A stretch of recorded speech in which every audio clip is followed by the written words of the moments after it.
ak Ousmane Sonko lan nga gis ci moom wax nga ko yaa ngi expliqué léegi mais exactement lan la quoi loo xool ne kii war naa mën dem ànd ak moom. mais xam nga c'est une évidence. boo xoolee bi mu déjà niñ ko génnee ci liggéeyam. impôt et domaine. waaw ci nit koo xam ne foofu mu nekkoon su bëggoon nekk milliardaire kenn waxatu ko. da ngay dem di contrôler benn nit. mu war a joxe 1 milliard. mun la jëlal 500 millions yi nga jël. bu dee ay terrain la ñu ne waa d'accord 10 000 terrain la mais yow jox naa la 2 yi nga nopp. ñi am milliards yëpp foofu la ñu amee milliards ci côté suuf ak ci côté affaire yu demee noonu. un gars bu nekk foofu pendant 15 ans jëlul dërëmu Sénégalais yi. non seulement jëlul dërëmu Sénégalais yi il a toujours milité bokk ci ay syndicats un gars engagé quoi. ba nga xamante si nii dem na ba gis mbir yoo xam ne si nii suñu politiciens yi ñu ngi ñu koy teg mu dénoncé ko. mu ne lii njuuj njaaj la boo xam ne da ngeen ko war a arrêté te yéen a ngi koy def askan. mais pourquoi il ne l'a pas fait très tôt bàyyi ba def fa 15 ans yi doo ko def. xam nga loo lépp loo gis aussi ci jamono ji nga amee regrouper tous les éléments nga koy def. loo gis àpp la quoi. on va pas lui reprocher de ne pas avoir fait ça avant. on va juste l'applaudir de l'avoir fait. bés te bëri na moromam ñu ko deful. lui il l'a fait te bi mu koy def ñun ñoo tax mu def ko il a été radié injustement parce que il a défendu les Sénégalais donc man déjà rek loolu motif la pour que je m'approche de cette personne pour xam qui est cette personne je me suis mis à étudier à écouter son discours à xool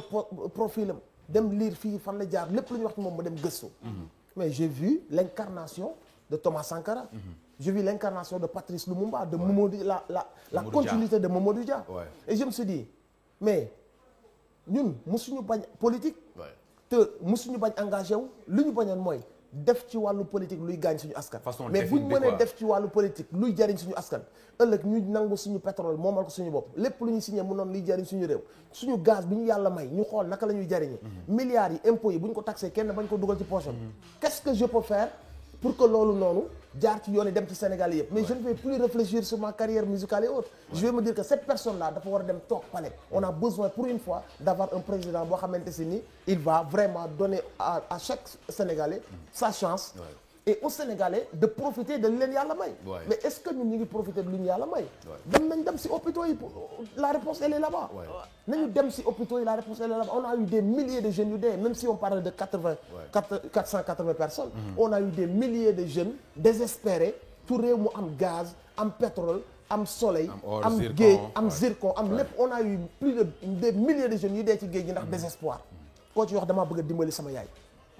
et pendant ce temps on a des gens yuy signé ci suñu géej gi mbir yoo xamante si ni kenn ci ñun ku amatul poche bu diis lekkatoo jën te pourtant géej moo ñu wër.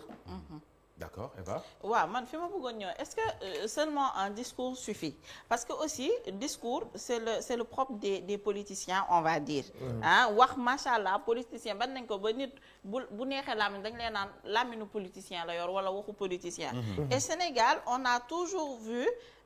que képp ku bëgg accéder ci nguur gi rek tu disais tout le temps la même chose ba ñi am confiance yow teg la ci nguur bi aujourd'hui Ousmane Sonko il a été un Sénégalais lambda comme les autres présidents mais lui il a été dans le comment dirais-je dans le système en tant que tel donc xam na fan la problème yi nekk ak nan lañ koy résoudre donc aujourd'hui benn Eva bu nekk ci système bi xam lan mooy problème bi toog waaye génn wax xam ne ñi dinañ ko topp parce que dafa bëgg accéder ci pouvoir bi ça c'est facile après cela ne veut pas dire que s'il accède au pouvoir c'est ce qu'il va faire dina ko def et su boobaa ma daane su boobaa chute bi dina gën a métti ci nit dof parce que dans ces dires ci benn interview am nee na pour accéder à Ousmane Sonko pour def ko dara il va falloir passer d'abord par lui sur le corps voilà donc est-ce que chute bi tey narul métti parce que loolu ñu bëri dal na leen ci Macky ñoo xam ne loolu lañ ko gëmee wante aujourd'hui chute bi métti na man je prends le risque parce que l'enjeu est jar na ko l'enjeu est de taille ñu essayer parce que y a rien qui nous retient à ce système là bu fekkoon sax am nañ lu ñu retenir ce système boobu ñu ne bu ñu jël risque mais souffrance kaso moo ñu fi bàyyi man je veux quelque chose lu bees laa bëgg xam nga li nga wax ni am nañu koy def parfois day nekk benn déduction bu xaw a simpliste mooy parce que c'est justifié c'est à juste titre parce que politiciens yi ils ont tellement abusé de nous bu kenn ñëwee tenir benn discours dañ koy wax que ni waxu politicien la ñoom ñëpp lii la ñuy wax bu ñu toogee changé ko xam nga lan mooy la différence xam nga jox nga l'exemple de Macky Sall la différence avec Ousmane Sonko bokkuñu Macky Sall il était dans le système Macky Sall lépp lu système bi di def nañ koy valider fañ koy valider fekke na ko Macky Sall c'est grâce à ce système là qui s'est enrichi sur le dos des Sénégalais d'où il tient ces 8 milliards ces 9 milliards oh c'est Abdoulaye Wade qui m'a mis dans une position de l'avoir Abdoulaye Wade na ko ay Baye Fall bu ma dugal xam nga gayen boobu bu nekkee président c'est parce qu'on avait une colère noire ci Abdoulaye Wade on l'a pas choisi parce qu'il avait le profil ni le parcours ni le discours xam nga fi may est-ce que parfois aussi ñun suñu ay déduction day xaw a simpliste duñu argumenter de trop mais suñu xoolee de près après man la d'accord wax naa la profilu Macky Sall nekk na ministre nekk na fii nekk na laa demoon nañ bu koy tëj mu dem ñaani njekk nekk na fi milliardaire te Macky Sall amul lu ko mën a jox ay milliards comprendre nga fi ma lay est-ce que donc bi ñu nekkee ci xeex bi dafa mbubboo xeex bi parfois mu ñëw place de l'Obélisque ne nii gis nañ ñu gis ko rek mu dawaat dem ci àll bi fekk na boobu ñi koy dooleel bëgg mu nekk président dooleel nañ ko ba pare il savait que mooy nekk président donc soo ko jëlee nga teg Ousmane Sonko c'est diamétralement opposé le gars il a jamais dit ni moom mi ngi doon def liggéeyam te mos sa nekk ci système bi mi ngi doon liggéeyal sénégalais yem ci salaire am benn kër am ay soxnaam ak ay doomam jànge Sénégal génn nekk ngandi majeur ENA jaar fi mu war a jaar donc gars boobu noonu bu wane honnêteté wane patriotisme wane njub wane liggéey wane bëgg sa réew kooku noonu wax dëgg yàlla gisuñu lenn lu war a mën a tee ñu ne pourquoi pas ñu essayer ko d'autant plus que ñun ñëpp xam nañ que ni discours bañ doon wax ak doon ko bëgg ak yaakaar bañ doon am ak regret yi ñu doon am Cheikh Anta Diop ak Mamadou Dia il l'incarne comprendre nga donc on a tellement peur du changement que dañuy mujjee toog daal ne écoute comme ñi ngi naan ataaya di lekk ceebu jën te guerre civile amul te ñoo jàpp ci lii rek parce que dañ ñoo gëmloo que ni vous devez vivre avec le minimum ils ont réussi à nous faire croire que on doit pas être ambitieux fii jeune bi am 18 ans doit rêver d'être un milliardaire mais ils ont réussi à nous casser nañu écoutez dans les autres pays d'Afrique il y a des guerres daa ñaan yéen vous avez pas de guerre vous avez pas donc contentez-vous sant leen yàlla mais loolu day damm say laaf tu te dis que il y a pas de guerre il y a pas de sang qui coule maa ngi naan sama taay maa ngi football yi 17 heures écoute bu leen compliquer affaire yi donc toi même jël sa envol ambition boobu dootoo ko am mais imagine nga yow nga toog ci dëkk boo xamante si nii li yàlla di may peuple yi am ay 200 millions d'habitants plus bi la leen may yéen ñu nekk 15 millions d'habitants imagine nga loolu nga am ko ci potentiel ba pare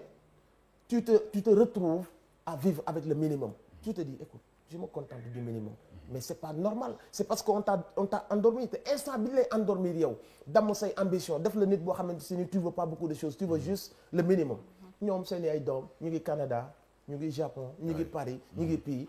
pour préparer seen ay diplôme seen xaalis bi ñu campagne am na ba pare pour ñëwaat après dominer waat suñuy doom y a rien qui nous lie ci système boobu budul jooy loo feebar dee yow wax nañ la dialyse bi lu muy rey fii les gens ils ont pas de moyens diabète bi wax nañ la lu muy rey au Sénégal hôpitaux yi boo demee analyse kan moo fi am loo defee analyse minimum t'as 15 000 francs 25 000 francs 35 000 francs opération on te dit amuñu assez de kii la liste c'est sur 6 mois te da nga war opérer d'urgence feebar bi mu ñu bettee on n'a pas de lit d'assistance respiratoire on n'a pas ça on est équipé amul ci benn côté bu ñu équipé léegi ñun système boobu noonu ban attachement la ñu war a am ci système boobu noonu donc il faut que ñun suñu génération comme que am nañ benn nit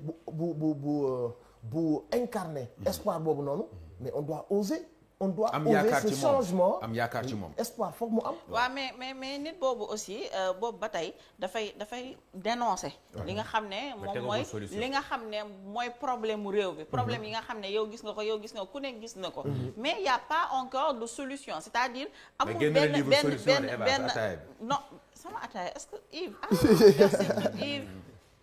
arrête de faire genre égali sa question lii moo am ci plateau bi. waaw mais da lay roubé mais ñi gerte bi dañ leen ko tere wala daa am problème loolu. waaw non mais ñu ngi koy xewloo de. oui je disais. solution waaw boobu ba tey amul loo xam ne dañ ne ok programme. parce que même livre bi. enfin si je bu ma juumbulee. c'est aussi li nekk ci discours am. c'est-à-dire moo reflété wu voilà ci livre bi. mais est-ce qu'il y a des solutions, c'est-à-dire campagne, comment dirais-je, un programme bien défini, ce qu'il veut faire, comment il va faire, comment il va s'en sortir, parce que tey aujourd'hui yow mën nga bëgg def benn affaire am nga yéene bi bëgg ko def mais tu n'as pas forcément les moyens qu'il faut parce que y a un système depuis plus de xawma 70 ans bu fi nekk boobu ba tey ça n'a pas changé donc aujourd'hui ça va être compliqué de changer ça du tic au tac. Il te faudra minimum benn 30 ans pour pouvoir changer ça. Je dirais pas 30 ans xam nga li nga wax lépp dëgg la mais xam nga gis nga njiit bu baax genre électrochoc lay doon ci ab askan dafa mel ni comme boo demee Rwanda maintenant nekkul ne ay TikTok yi lañ tal ay challenge de booy bi la gën a ndaw dafa bëgg a nekk un développeur d'application il doit être milliardaire il rêve grand ñoom ils sont partis ñu ngi rivaliser avec les Américains ci état d'esprit boobu la ñu nekk loolu moo tax njiit bu baax déjà da nga war a installer benn charisme benn certaine bëggante yow sa peuple mais ñi ñëw guux say leex napp nit ñi doo ree tu fais rien pour même Ablaye Wade avec un peu day kii rek nag Ablaye Wade non y a pas xam nga ce lien là pour wan nit ñi que ni je suis votre serviteur je ne suis pas votre roi yéen a may fay je suis là pour vous xam nga lien boobu ngay créer ba booy yi am ci yow confiance comme Ablaye Wade quoi il avait un peu ça comprendre nga mais gis nga ab leader bu baax bu ñëwee ci ab réew on gagne ci falom on gagne 30 ans perdus ci falom parce que di xool nit naw ko c'est important ci sa njiit di xool nit mu lay inspirer liggéey ak bëgg a tekki comme naa fi nga xees que mais bu la nit ki dee xool di xalaat dóor xaalis kenn du ko liggéey je transhume ay valeur amatul nekk fii naan sa liñ ni la sa ceeb mën naa bokk fii suba ñu wàcc ma bokk fële ana milliards yi ki ko sàcc denc nañ mais loolu day rey askan ça se day répercuté wu ci jeunesse bi te boo dee xool ils sont en train de fabriquer benn jeunesse boo xam si ni du loolu te warul nekk loolu moo tax man la xam nga da nga ni di dénoncer te amul solution mais je vais te dire un truc Eva yow bi mu ñëwee dénoncer 94 milliards dénoncer 94 milliards yi su ko gars yi toppoon avec Mamour Diallo su ko gars yi toppoon ci logique bi mu leen woo te mooy yoon bi gën a jaadu bi gën a jox ci respecter Sénégalais yi respecter suñuy institution mais y a pas plus normal nga constater des mbir nga dem porter plainte porter leen ma plainte ma wuyu si leen xam nga ma di insister ba noppi di menacer procureur bi lu mu ko mere ñi mu il avait les documents en main affaire yi maa ngi ko téye ba pare wax leen 94 wax leen les 47 yu njëkk yi ñu décanté ban banque moo ko jël ak leneen li ci des nu mu war a demee mais il a tellement dit des choses que procureur bi ne serait-ce que pour le respect de xaalis bi ñu koy fay daf ko waroon woo bu ko bu ñu nekkoon ci état de droit procureur bi da koy woo su ko procureur bi woowee dañuy toog Sénégal yëpp di dégg ñuy xalaat que ni Mamour Diallo lu mu def la famille Ndoye Tahirou Sarr lu mu def lii fu mu dugg ba finalité bi ñu ne Ablaye yow yaa jël suñu 94 milliards kërëb ale ci kaso bi xam nga loolu solution la le simple fait de prendre ses responsabilités de dénoncer des mbir loolu la ñuy xaar d'un politicien boo xam ni il se dit propre parce que depuis boobu yónni nañ ko pour ñu dem fouiller son passé amuñu benn brique bu xam ne mos na ko jëlal Sénégal moo tax nag on peut quand même avoir confiance en lui d'accord alors li ñu def ci waxtu bëreetul en parlant de ñëw ci carrière bi Diagne aussi am na ay projets yoo xamante ne mu ngi en cours ñam bu tàng loolu bu sedd bu tàng la en parlant de confiance gars yi nee nañ wóoruwuñ ko torop parce que waaw gaa yi waaw nee nañ wóoluwuñ ko torop ba pare dafa def benn interview ci benn plateau moom président moom Ousmane Sonko dafa mel day waaj a nekk président de waaw en fait sama yaay elle est comme ça président Sonko la président machallah ñu lay ziar bu baax machallah président donc ñu koy nuyu de passage waaw dafa def benn plateau télé ci plateau bi ñu laaj ko tak entreprise am moom direct il a oublié donc c'est quelque chose qui a tiqué au Sénégalais nee nañ koo xam ne yow sa propre entreprise parce que booy tëdd di nelaw sax logiquement yow nga am sa entreprise boo xam ne tu l'as créé sonn ci dem jëli say papier ñëw loolu ci say gént sax entreprise bi moom nga war a gis donc nga nekk ci plateau télé yow yàgg nga def télé yàgg nga am ay communication yoo xam ne nit ñi fonk nañ la ci say discours dëgër na nga ñëw ñu poser la laaj la sa turu entreprise bu mu tudd nga fàtte alors loolu ça a tiqué les Sénégalais et à juste raison parce que aussi après on a commencé à se demander pourquoi léegi Eva bu ñuy waxantee dëgg si quelqu'un te montre 200 mbir yu war a tax nga wóolu ko et que mu def la benn affaire boo xam ni déjà loolu c'est pas si méchant que ça parce que traque ñëpp dañ koy am parce que loolu c'était un Ousmane Sonko non je t'explique non tout le monde man mi am na sama texte yoo xam ne soo ma instant bi dama koy fàtte samay texte yoo xam maa leen bind maa leen jur comme nit ñi di xamee seen i doom noonu laa xamee samay texte am na sama texte yoo xam ne soo ñëwee na ma nii mën naa ko plané surtout audience boobu ñu doon dem à la veille des élections ñu woo ko ci mbir boo xam ne le dossier est assez kii gis nga nit ñi ils sont de mauvaise foi ils savent que ni parfois lapsus dina am parfois trou de mémoire dina am parfois pression dina leen indi parfois nga mais il a expliqué le pourquoi de son xam nga leen bëgg attardé wu sur détail boobu noonu pourquoi on va pas ci fond bi on a des gens yu sàcc xaalisu Sénégal 94 milliards ak li ñuy ñàkk lépp on n'a pas d'hôpitaux boo gisoon tuuti milliards mu defar ko des gens yu xam si jot nañoo décaisser 47 milliards instant bi nii bi ñu yóbbee seen commission parlementaire bi ñëwee xam nga lu ñu wax am na gis nga Sénégal matul de guddiñ toll nii superficie bi nag ñi Sénégal yëpp xam ne ñun matuñu on n'est pas souverain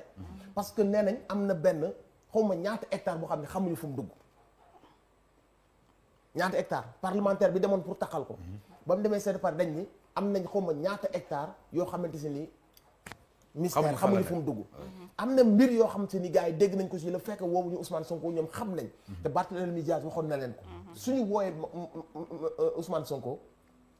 éclatement day am loolu mooy le problème la moo tax ñun ñu moom suñu justice moom suñu ministère de l'intérieur moom suñu ay police ak suñu ay procureur te dès que benn dossier dafa nar a feeñal ay sàcc te sàcc yi ci nguur gi lañ bokk dossier boobu du àgg c'est-à-dire que ni nous li ñu war a indigner on doit poser xam nga la moo gën a bon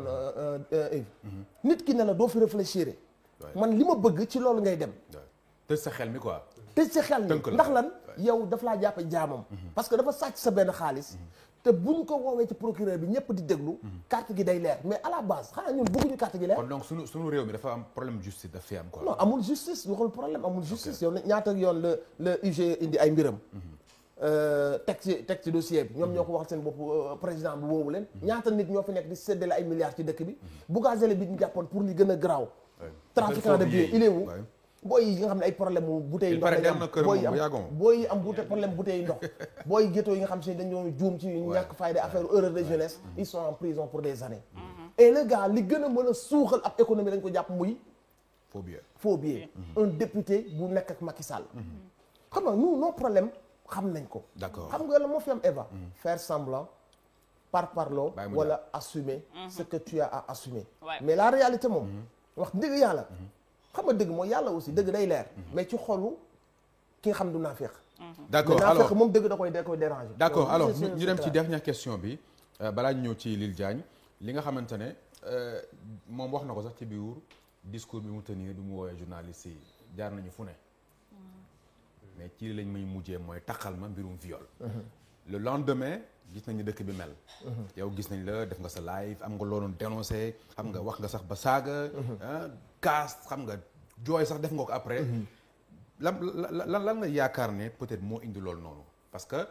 yaa ngi koy wax léegi nit ki la koo xamante ne topp nañ ko ci lu ne ne leen woo leen ma leeral nanguñ ko woo après ñu indi affaire u viol moom mu ne dañ ko jiiñ xale bi nee na dafa violé ñoom moom nee na dañ ko jiiñ parce que affaire politique lañ ci bëgg dugal ne Macky Sall ministre de l'intérieur procureur bi ma yokk ci gars yi nee nañ buy jël réew mi di def jigéen ñëpp ibaadu xanaa xamoo ñoom seen jiiñ bi sax dafa teggi dafa am lum teggi gis nga yàlla buy defar day mën na ko yàq parce que tey amul benn jigéen ci Sénégal buy tëddaale comme quoi que ni Ousmane Sonko ibaadu la du nuy jigéen parce que déjà mu ngi dem ci foo xamante si ni bu bëggee ñu maasa ko c'est-à-dire que ni degré bi ñu ko bëggoon yóbbu sax de sainteté moom ci jëmmi boom seen jiiñ bii ñu ko jiiñ sax teggi na degré de sainteté boobu ñu ko bëggoon yóbbu nit la comme tout le monde mais campagne de diabolisation moo ko defoon loolu mu ko def mais avant Ousmane Sonko ci gémmiñam musul taxaw wax lii laa wala lii rapport bi amal jigéen ñi il a toujours été un mec de 44 ans normal mais pieux quand même qui fait des efforts il a jamais dit que j'étais un saint lu mu war a dund ak Sénégal la dund xale la fookat du teel a takk ñaari jabar yor njaboot affiché leen de demee comme quoi il a pris ses responsabilités en tant que un jeune am ay njabootam di leen gérer ci dignité comprendre nga mais cette histoire est tellement sale que quand tu dois y parler même il faut nga wàcc ci caniveau yi fi gën a kii pour en parler ils tooñ nañ drapeau bi trop jël nañ réew mi en otage pour une histoire xam nga la moom ci gën a metti les victimes de viol les vraies victimes de viol. Ouais. Il y a des filles des femmes seen àdduna yàqu na ci viol. mënatuñoo bëgg ci àdduna. seen rapport ak société bi dafay changer parce que traumatisme bi daf leen di topp. ils ont osé jël cette souffrance utiliser benn jigéen boo xam ne innocente la pour daaneel seen adversaire politique. c'est très bas ci réew mu toll ne Sénégal boo xam ni mag ñu baax ñaa ngi fi tëdd histoire am nii la toll. c'est très bas ñépp ñu dégg histoire bi. même en parler da ngay am du gêne. parce que benn waay ci ñëw benn kër indi ñaari fetal. violé leen te suba ga mu toogaat bu ko amee maa ngi ñëwaat envoyé leen image maa ngi ñëw violé leen indiwaat ñaari fetal. tu dis ça à des gens yu am xel dañ naan la come on man arrête. wutoon waroon nañ wut leneen. waroon nañ am kersa ak yërmande ci les vraies victimes de viol. mais sénégalais aussi xëy na li ñu doon xaar parce que dañ ko wax te moom waxagul woon. li sénégalais doon xaar mooy demu fa. non non maanaam mu ne demu fa parce que li tax loolu professeur Cheikh Omar Diagne wax na ko nee na Sonko dafa mel ni système bi muy xeex xamul ñi muy xeexal ñan la. non il a raison xam nga loolu. est-ce que moom kese moo war a di génn di dem ci yu mel noonu. est-ce que aussi warul di xool fu muy dugg ak fu muy génn parce que système bi muy xeexal aussi duñ la may jàmm parce que nit ki bu nekkee bo match la Real Barça la duñ la jàmm du fa am. non lu mu wax noonu. côté imprudence boobu. il a raison xam nga lu koy indi. même maître Ablaye Wade wax na ko aussi. waaw xam nga maître Ablaye Wade wax na aussi d'accordul ci immunité parlementaire xam na ci teguwul ci yoon. mais xam nga la moo koy indi. la modestie. la modestie mooy les gens ba bëgg a nekk président 2024 di modeste noonu. je t'explique il y a des gens yoo xam ne seen principal défaut mooy seen modestie wala seen bonté. c'est une personne boo xamante si ni bu ñu waxante en tant que ay nit yu am xel. lan mooy légitimer présence am foofu noonu xam nga dès le début sama première publication. damaa d'accord que ni demoon na ci salon de massage yooyu parce que je ne trouve aucun mal. bëri na chef d'entreprise yu sonn ak nit yoo xam dañuy def ay voyages yu bëri. tout le temps dañuy dem parce que liggéey massage. du liggéey bu bon. yow feebar loo de. liggéey la non je t'explique dama avant may ñëw foofu laa lay wax. parce que saltel nañ un métier. saltel nañ un métier quand même. y a des femmes yu dignes. yuy def seen liggéey ci liggéey boobu noonu. man je n'ai aucun problème je n'ai aucun problème avec ñiy liggéey ci salon de massage. donc xam la moo mën a légitimer présence am foofu noonu. parce que xam nga ñooñu il faut abstraction xam nga lu tax. buñ ko waxee ci kaw xelu nit yi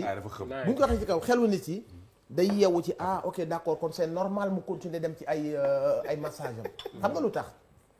soo fouillé sa vie un peu toute sa vie dem na suivre ñi mu war a suivre par rapport ak feebar boobu mu am ça demande des traitements